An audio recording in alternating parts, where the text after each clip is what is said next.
My fiancé said. I still talk to my ex, but it doesn't mean anything. I replied, of course. Then I checked for myself. And what I found ended everything that same night without any argument. Hey viewers, before we move on to the video, please make sure to subscribe to the channel and hit the like button if you want to see more stories like this. Thanks. I still talk to him sometimes, but it doesn't mean anything. She said it so casually, like it was nothing. Like it was the kind of sentence you throw out while folding laundry or deciding what to have for dinner. I was standing in the kitchen doorway, a mug of coffee in my hand, still warm, still steaming, and something in the air just shifted. Not dramatically, not like a bomb going off. More like when you're driving on the highway at night, and you feel one of the tires start to lose pressure. You don't crash immediately, but you feel it. Something is off, and some part of you already knows you're not going to make it home the same way you started. Of course, I said. I took a sip of my coffee. She looked at me, waited for a reaction, and when she didn't get one, she smiled and went back to scrolling her phone. And I stood there, in that doorway, feeling like I'd just agreed to something I didn't fully understand yet. I was 31. She was 28. We had been together for 4 years, engaged for 7 months. The wedding was scheduled for the following spring, venue booked, deposits paid, invitations half designed on her laptop. Her name was Claire. And until that Tuesday evening, I had believed, genuinely, completely believed, that I was the luckiest man I knew. We met at a friend's birthday gathering. She was laughing at something someone said across the room, and I remember thinking that her laugh didn't match her face in the best possible way. Her face was composed, a little guarded, like someone who'd learned to be careful. But her laugh was loud and unfiltered and completely honest. I introduced myself. She made me work for it. I didn't mind. 3 dates later, she told me she'd been in a serious relationship before me that ended badly. She didn't go into detail. I didn't push. That was my first mistake, not pushing. But at the time, it felt respectful. It felt like the right kind of love. The kind that says, I trust you to tell me when you're ready. His name was Qley. I learned that much. Just the name. Just that they dated for 2 years before I came into the picture, and that it had ended because things fell apart. That was the phrase she used. Things fell apart. I never asked what things, specifically. I never asked how far apart they fell. And I never asked whether all those things were still apart, or whether, slowly, quietly, they had started drifting back together. After that Tuesday evening, I couldn't stop thinking about what she'd said. Not because it was a confession. Not because she'd done anything overtly wrong in that moment. But because of the way she said it. The way it slipped out between silence and nothing. Like a sentence she'd been rehearsing without realizing it. Like something she needed me to know, filed neatly inside something she wanted me to dismiss. I still talk to him sometimes, but it doesn't mean anything. The second half of that sentence was meant to erase the first half. Most people would let it. I almost did. That night, I lay in bed next to her, listening to her breathe, watching the ceiling. She fell asleep within minutes. She always did. That used to be one of my favorite things about her. The way she could release the day so effortlessly, like setting down a bag at the end of a long walk. I never had that. My brain doesn't turn off. It archives. It catalogs. It replays. And that night, it was replaying everything. The way she said his name in the past, always in that careful, clipped tone. The way she changed the subject when I'd mentioned anything about her life before me. The way, sometimes, when her phone buzzed late at night, she'd glance at the screen and then tuck it face down without saying a word. I had always told myself those were just habits from a difficult breakup. Privacy, not secrecy. I wasn't so sure anymore. The next morning was normal. She made eggs, I made toast. We talked about the weekend and whether we should go to her cousin's thing or stay home. She laughed at something on the news. I watched her face while she laughed. I was looking for something, I don't know exactly what. A crack, maybe. Some visible evidence that something was wrong beneath the surface. I didn't find anything. She looked exactly like the woman I loved, which, as I was learning, didn't mean much. I want to be clear about something before I go further. I am not a jealous person by nature. I've had relationships before. I've been cheated on before. And after that experience, I made a decision very deliberately. I would not be the kind of man who monitors his partner. No checking phones. No demanding passwords. No interrogating about every male name that comes up in conversation. I believed that kind of surveillance was corrosive, that it turned love into a prison and suspicion into a self-fulfilling prophecy. I was proud of that belief. I held on to it the way you hold on to something that cost you a lot to figure out. And that made what came next harder to justify and harder to ignore. A few days passed. She mentioned Qley again. This time, it was almost offhand. She was telling a story about a restaurant, about how she'd been there years ago with an old friend. Then she added, "Actually, it was Qley. We went there once." She kept talking. She moved on to the food and how good it was. I nodded. I said nothing, but I noticed the addition. The deliberate correction that felt less like accuracy and more like disclosure. She was volunteering information. Small pieces, placed carefully, like someone testing how much weight a floor can hold before they walk across it fully. That night, I asked her, very gently, if she and Qley talked often. She didn't hesitate. Not really. Every now and then. He'll send a meme or check in. It's nothing. I said, okay. She looked at me for a beat too long. You're not weird about it, are you? No, I said. Good, she said. Because it would be exhausting to date someone who couldn't handle normal friendships. And just like that, the conversation was reframed. I had gone from asking a reasonable question to being a potential insecurity problem. I'd watched that move before. I recognized it. I just didn't understand yet what it meant that she was using it. A week later, I came home early from work. Project wrapped ahead of schedule. My manager sent us home. I walked in around 3 in the afternoon expecting an empty apartment. Claire didn't get off until 5. She was on the couch, laughing. Not her guarded face laugh.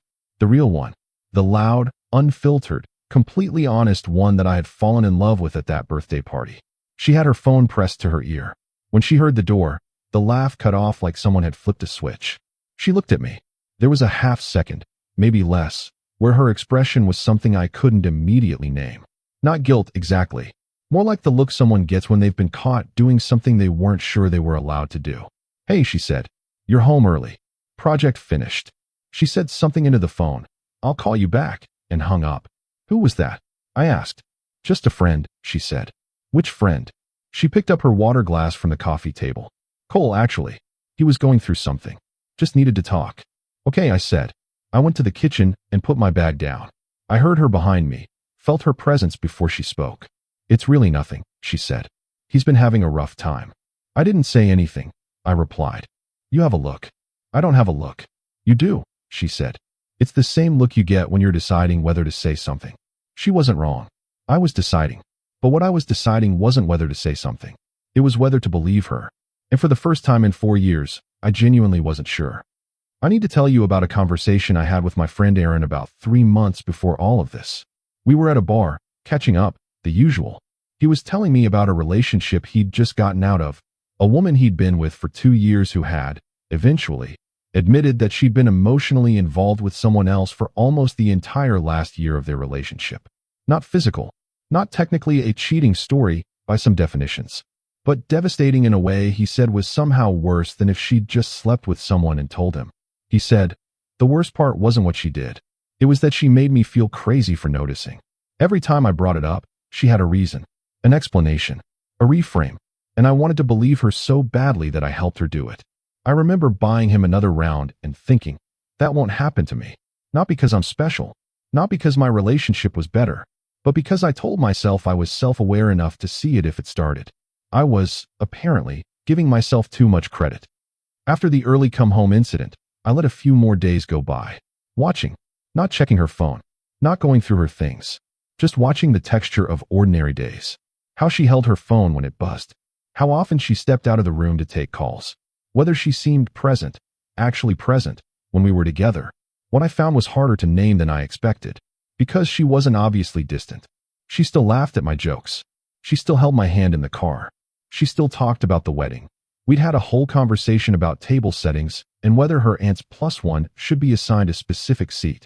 But when I caught her off guard, when I came into a room she didn't know I was in, when I looked over at her in the middle of a quiet evening, she sometimes looked like she was somewhere else entirely. Not unhappy, just somewhere else. And when she came back, she'd smile at me, and the smile was real, but it was also the smile of someone reassembling themselves. I know that sounds like I'm reaching. I know it sounds like the kind of thing a jealous, insecure person says to justify their paranoia. But I've known Claire for 4 years. I've memorized her the way you memorize a song you've heard 10,000 times. You know when a note is off, even if you can't name which one. 2 weeks after the early come-home moment, I found something. Not because I went looking. I want to be exact about this. I was not snooping. I was not going through her messages or her email or anything she'd asked me to stay out of. We shared a laptop sometimes. Nothing unusual, we'd always done it. She used it mainly for wedding planning, photo editing, work documents. I used it for the same kinds of things when mine was charging. I opened it to look up a restaurant for a reservation. The browser was already open, and the tab she'd had open was a message thread. Not her phone. A messaging app, web browser version, logged in on the laptop. I could see the top of the conversation. I could see his name, and I could see the last message visible on the screen before I would have had to scroll. Last night was different. I've been thinking about it all day. His message, sent 3 days ago, at 11:47 p.m. I sat there for probably 30 seconds without moving. The restaurant search I'd come to do was completely forgotten. I looked at the time on the laptop clock. Qley was in the shower. I could hear the water running. I had, maybe, 8 minutes. I want to tell you what I felt in those 30 seconds before I made a decision. Because it wasn't rage. It wasn't the electric shock of betrayal I'd always imagined would hit me if something like this ever happened. It was quieter than that. It was the specific, nauseating feeling of something clicking into place. Like when a puzzle piece you've been forcing fit suddenly just slides into where it was always supposed to go, and you realize you've been looking at the wrong picture the whole time. Last night was different. I've been thinking about it all day. 3 nights ago, she had told me she was going to bed early. Headache, she said. She'd kissed me on the cheek, gone to the bedroom, closed the door. I'd stayed up watching a show and come to bed around midnight. She was asleep, or appeared to be asleep. Now I was sitting here, looking at a message time-stamped 11:47 p.m. from her ex-boyfriend, referencing the previous night, saying it had been different. And I had to decide, in 8 minutes, what to do with that. I scrolled up. I'm not going to pretend I didn't. I know that's a violation of privacy. I know that reasonable people could argue I should have closed the laptop, gone to her, looked her in the eye, and asked her outright. Maybe they're right. But I also knew that if I went to her with nothing but the one visible message, she would have an explanation. She always had an explanation. And I would either believe it, or I would seem like the unreasonable one, the controlling, jealous, insecure fiancé who went through her messages. I needed to know what I was actually dealing with. Not a fragment. The whole thing. So I scrolled. The conversation went back 6 months. 6 months. What started as check-in messages and the occasional meme, exactly as she described, had shifted, gradually, somewhere around 4 months ago. The shift wasn't sudden. It was the kind of change that only looks obvious in retrospect, when you're reading 100 messages in a row instead of living through them one at a time. He had told her he missed talking to her. She had said she missed it too. He had said he still thought about her sometimes. She had said something careful, something that wasn't a rejection and wasn't an invitation but was, somehow, both. Then the conversations got longer, more frequent. He started asking about her days in a way that felt different from friendly check-ins. And she answered him, fully, not in the way she told me about her days, the summary version, the highlights, the edited narrative. She told him everything. The work frustrations I'd heard the surface version of, the doubts she'd mentioned to me briefly before changing the subject, the things she said she was worried about. And then, about 6 weeks ago, the language changed again. He said he'd been thinking about what went wrong between them. She said she had too. He said he didn't think it had to go wrong. She said, I know. I've been trying not to think about that. He said, why are you trying not to? She said, you know why. I read that exchange 3 times. You know why? Because she was engaged to someone else. Because she had a life with me. A real, built, substantial life. But also, and this is the part that sat in my chest like a stone, because she wanted to say more and knew she shouldn't. You know why is not the sentence of someone who has already shut the door. It's the sentence of someone who hasn't decided whether to shut it yet. And then I kept reading. Because there was more. The last 3 weeks of the conversation were different in tone again. Less ambiguous. More direct. He was telling her he still had feelings for her. Not past tense. Present. And she wasn't shutting it down. She was saying things like, it's complicated, and you know I care about you, and please don't make this harder than it already is. The message from 3 days ago. Last night was different. I've been thinking about it all day. 3 days ago, she had gone to her friend's birthday dinner. Or so she told me. She had shown me a photo afterward. Her and 2 girlfriends at a restaurant, plates of food in front of them. But photos can be taken at any point in an evening. And evenings can contain more than one location. I didn't know what last night was different meant specifically. I didn't know what had happened or what degree of happened it was. But I knew that last night was different, doesn't come from two people who were just checking in as friends. The shower turned off. I heard the squeak of the faucet, the silence after the water stopped. I closed the laptop. I sat back in the chair. And I thought, very clearly, in a way that surprised me with its steadiness. I need to decide who I'm going to be in the next 10 minutes. I could confront her immediately. Angry, raw, emotionally flooded. That version of the conversation would almost certainly not go well. She would get defensive. I would say things I couldn't take back. And whatever truth there was to find would get buried under the argument. Or I could say nothing. Wait. Let the evening be normal.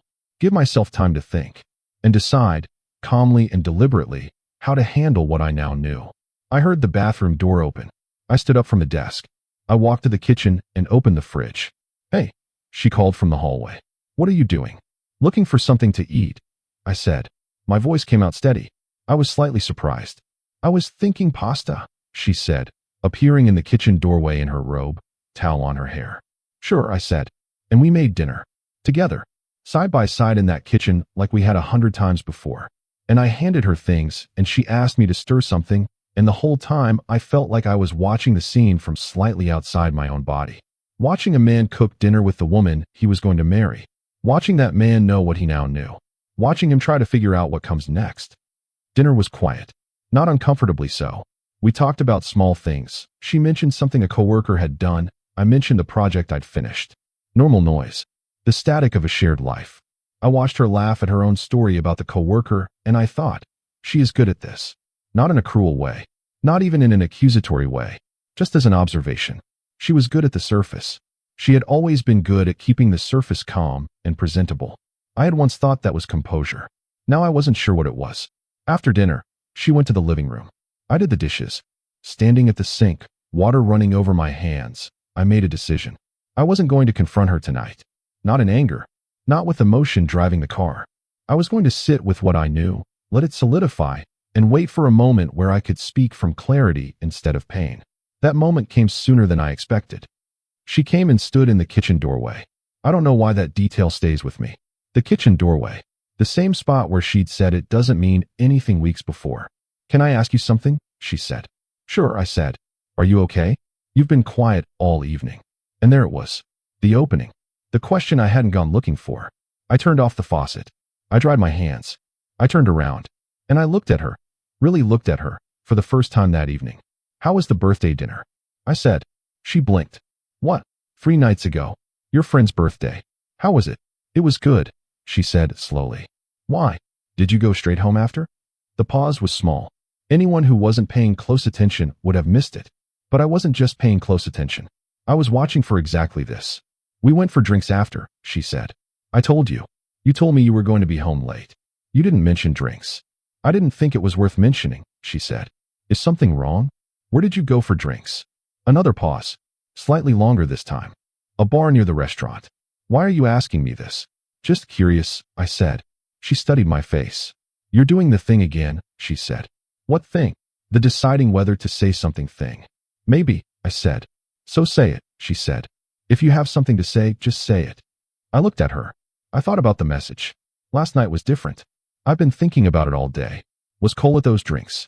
The silence this time was not small. It was the loudest silence I had ever heard in that apartment. She opened her mouth, closed it, and in that moment, in the gap between the question and whatever she was going to say, I saw it. Not guilt as a performance.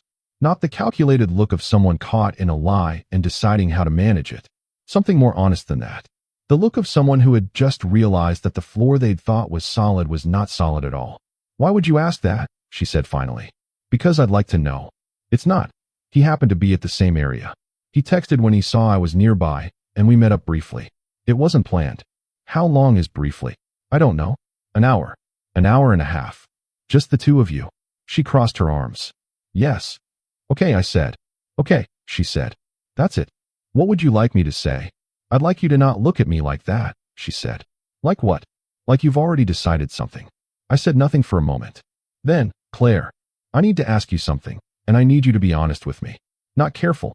Not managed. Honest. She said nothing. Is something going on with Qley? She stared at me, and I watched her decide. I watched the calculation happen in real time. How much to admit, how much to minimize, which version of the truth to offer. And that calculation, that visible, deliberate calculation, told me more than whatever she was about to say. "We've been talking more," she said finally. "I should have told you. I know how it looks. But I need you to understand. It's been a confusing few months, and he's been easy to talk to about certain things." "What kinds of things?" She uncrossed her arms. "Things I wasn't sure how to bring to you." "Like what?" She looked at the floor. "Like whether I'm ready." The words landed like a single note in an empty room. I heard them fully, completely, without any filters. "Ready for the wedding?" I said. She didn't answer, which was, of course, an answer. We ended up at the kitchen table. Not because we planned to, just because we both ran out of places to stand. She sat across from me, and I sat across from her, and we were in the same apartment we'd shared for 2 years, with the same furniture and the same light and the same everything, and nothing, absolutely nothing, felt the same. "How long have you been feeling this way?" I asked. "I don't know," she said. "A few months." "And you talked to him about it instead of me." "I didn't know how to talk to you about it." "Why not?" "Because you're so certain," she said. "About us. About the future. You've always been so certain." And I was starting to feel like my doubt was a betrayal. Like if I admitted I had doubts, I was already choosing to leave. That's not how I would have seen it. I didn't know that. You could have found out. She was quiet. "And Cole," I said. He's not innocent in this. He made it clear that he's still." She stopped. "He made some things clear." "And what did you make clear?" She didn't answer. "Claire, what did you make clear to him?" I didn't end it with you in my head, if that's what you're asking. I wasn't planning to leave. But you were considering it." I was confused. "That's not a no." She looked up at me. Her eyes were wet. "I'm sorry," she said. "Last night," I said. 3 nights ago, when you met him for drinks. "What happened?" "Nothing physical." "I'm not asking about physical." She looked at me with something close to surprise. Like she'd expected the question to be simpler than it was. "He told me he wanted to try again," she said. "He said he'd been waiting and he needed me to know." "And what did you say?" Long silence. I told him I needed time to think. I sat back in my chair. There it was. Not a confession of an affair. Not a headline betrayal. Something smaller and more devastating. She had told her ex-boyfriend that she needed time to think about whether to leave me for him. While we were engaged. While the invitations were half designed on her laptop. While I was home, on a couch, watching a show, thinking she was at a birthday dinner. "When were you going to tell me?" I asked. I was working up to it. Working up to what? Leaving? Staying? What exactly were you working up to? To figuring out what I wanted, she said. "And did you need to involve him in figuring that out?" "He was part of what I was figuring out." "For how long?" She looked down. "I don't know exactly when it became more. It wasn't a decision. It just, things fell apart," I said. She looked up sharply. "That's what you said about you and him, for years ago," I said. "Things fell apart. Now here we are. I guess things fall apart around you pretty regularly." It was a mean thing to say. I won't pretend it wasn't. But I also won't pretend I regret it. She flinched. And then she said, "You're right." That surprised me. "I've been doing this for a long time," she said. "Not dealing with things directly. Going around the side instead of straight through. I did it with him and I did it with you, and I'm not good at it. At being direct about what I feel before it gets too big." "That's a self-aware thing to say," I said. "I know. It doesn't fix anything. I know that too." We sat there for a long time. Not arguing. Not crying. Well, she was crying, quietly, in the way she did when she was really upset, not performing it. I wasn't. I felt emptied out in a way that was beyond tears. I want to be honest about what I was feeling in those hours, because I think people expect a story like this to have a clear emotional center, rage, heartbreak, devastation. And it wasn't that.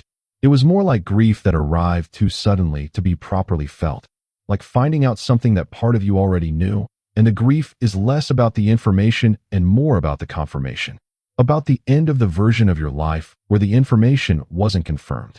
I grieved that version of my life. That Tuesday evening life where she said it doesn't mean anything, and I said of course, and the floor was still solid. At some point she asked, "What are you thinking?" I thought about how to answer that. "I'm thinking about the laptop," I said. She went very still. "You saw the messages." The browser was open. She closed her eyes. "How much did you read?" "Enough," I said. She didn't ask for more specifics. I think she knew she was in no position to be asking questions. "Everything you're telling me tonight, the doubts, the confusion, the needing time to think, I could have heard all of that from you, directly, weeks ago, I said. Months ago. I've been right here. I know. You chose to have that conversation with him instead of with me. I know. That's not the same thing as not cheating. I understand that distinction. But it's also not nothing. You gave him something that was supposed to be mine. She was crying harder now. Not the physical, I said. I believe you that it wasn't physical. I'm talking about the real stuff. The doubt. The fear. The honesty. You gave that to him. And you gave me the surface. I'm so sorry, she said. I know you are, I said. And I meant it. I believed she was sorry. I also knew that sorrow, by itself, doesn't rebuild a floor. Around midnight, I said I was going to sleep in the spare room. She asked me to wait. She asked if we could keep talking. I told her I'd said everything I had to say for tonight. She asked, "Is this, are we?" She couldn't finish the sentence. "I don't know yet," I said, "but I need tonight." She nodded. I took my pillow from our bed and went down the hall. I lay in the dark in the spare room and I stared at the ceiling and I went through the whole thing again. Not in a ruminating way, not in a why is this happening to me way. More like a man standing in the wreckage of something, walking through it slowly, looking at what was left, taking inventory. Here is what I knew by the time the sun came up. I was not going to stay engaged to Claire. Not because of the messages alone. Not because of Qley, or the drinks 3 nights ago, or the I need time to think. But because of the months of surface. Because of the information she'd fed him that should have been coming to me. Because of the way I'd had to watch her calculate, in real time, how much truth to offer. Because of the way she had let me stand in that kitchen doorway and say of course, and let me believe her. Because of all the times I had made myself feel foolish for noticing something was wrong, and the way she had made it easy to feel foolish. Not maliciously. I don't think Claire is a malicious person. I think she's someone who learned, somewhere along the way, that going around the side is easier than going through, and she applied that lesson to everything, including to me. But I was going to be someone's husband, and I needed to be with someone who, when something was wrong, came to me. Not to the ex, not to the side door, to me. And if she couldn't do that, or wouldn't, then we were not the right fit. No matter how much of her I had memorized, no matter how real her laugh was, no matter how many deposits we'd paid. In the morning, I made coffee. She came to the kitchen early, tired-eyed, like she hadn't slept. I handed her a mug. She took it and held it with both hands and looked at me over the rim. "I thought about it all night," she said. "So did I said. "I want to fix it," she said. "I want to try therapy, or whatever it takes. I know I have things to work on. I know I haven't been fair to you." I sat down across from her. "I believe you," I said. She looked at me carefully, like she was trying to figure out what those 3 words meant in this context. "But," she said, "I need to be with someone who brings me the real thing," I said. "The doubt, the fear, the hard conversations. I can handle all of that. I'm not made of glass. You never gave me the chance to show you that." "I know," she said quietly. "And I can't build a marriage on the version of you that you decided I could handle," I said. "I need all of it, or I don't think I need any of it." She set the mug down. She was very still. Are you ending this?" she said. I thought about the spare room. I thought about the laptop. I thought about the sound of her real laugh at a birthday party 7 years ago that I'd spent 4 years trying to earn every day. "I think we already ended it," I said. "I think it ended somewhere in the months before we got here. I'm just being the one to name it." She said nothing. Tears rolled down her face. Not dramatically, just steadily. "I love you," she said. "I know," I said. "I love you too." And the terrible thing is that both of those things were completely true, and neither of them was enough. There's a thing people say about heartbreak, that it comes in waves. That there are moments when you feel fine, almost normal, and then suddenly you're hit from the side and you're back in the middle of it. That's accurate, as far as it goes. But it leaves out the other thing, the relief. And I'm not going to pretend I didn't feel it. Because there's a specific kind of relief that comes from no longer having to wonder. From no longer standing in doorways trying to decide whether to say something. From no longer making yourself feel foolish for noticing. I had spent months in a low-grade state of something is wrong but I don't know what. That ended. Whatever came with it, whatever it cost, that specific weight was gone. And in the days that followed, quiet days, logistical days of separating what was mine and what was hers, of calling the venue and having a conversation I never thought I'd have to have, I held on to that. I called Aaron the day after. We met at a bar, the same one where he'd told me about his experience, about being made to feel crazy for noticing. I told him everything. He listened the whole way through without interrupting, which is not always his natural state. When I finished, he was quiet for a moment. Then, "How are you doing?" "Honestly," I said. I feel like a man who just had a very bad procedure that was necessary. He laughed despite himself. That's remarkably composed of you. I've had about 36 hours to process. Do you regret not seeing it sooner? I thought about that. Yes and no, I said. I think I saw it. I think I started seeing it the moment she said it doesn't mean anything, and I said of course. I just wasn't ready to do anything with what I was seeing. What made you ready? The floor gave way, I said. He nodded. Sometimes that's the only thing that does it. I want to say something about trust, because I've thought about it a lot in the time since. I don't think trust is the same thing as openness. A lot of people conflate those two things. They think that trusting someone means removing all your instincts and running on faith alone. That to check, to notice, to pay attention, is somehow a violation of the relationship. But I think trust is something you build out of evidence. Accumulated evidence, over time, that the person you're with is who they appear to be, that the surface and the substance match.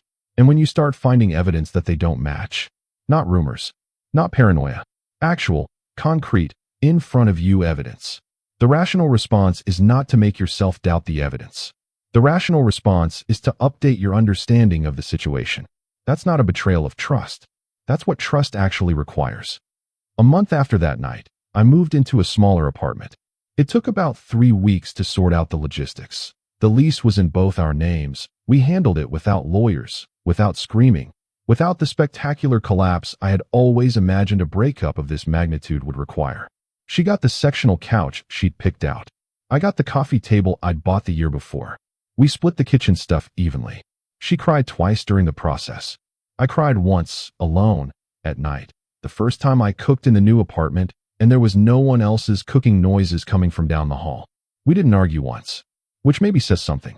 Or maybe it just says that by the time you get to the logistics, the argument has already happened in the place where arguments really matter.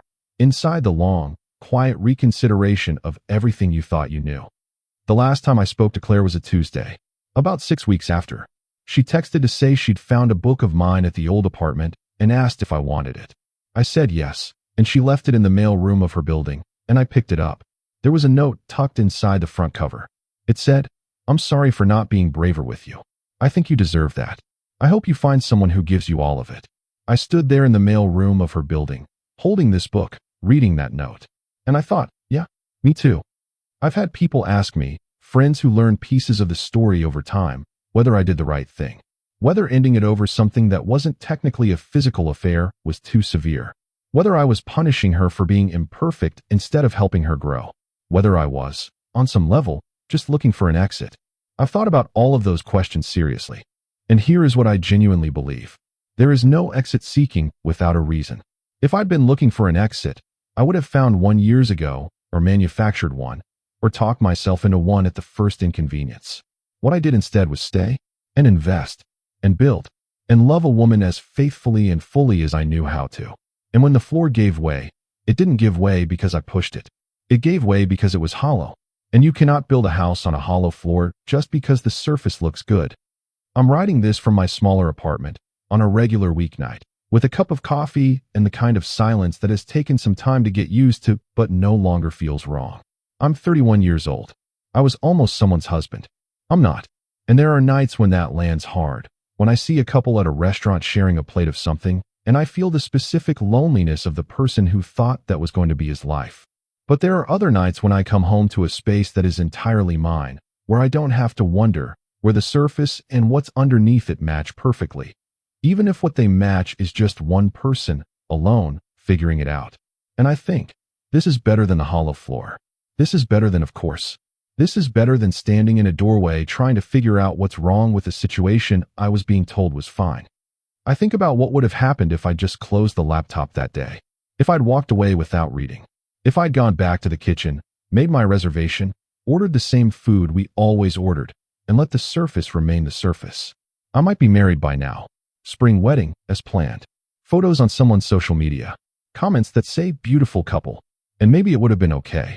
Maybe she would have chosen to stay, let Qley go, move through the doubt, and come out the other side committed. Maybe she would have grown into the kind of honesty she told me she knew she lacked. Maybe. But I think about who I would have been in that marriage. The man who always had the look. The man who was always deciding whether to say something.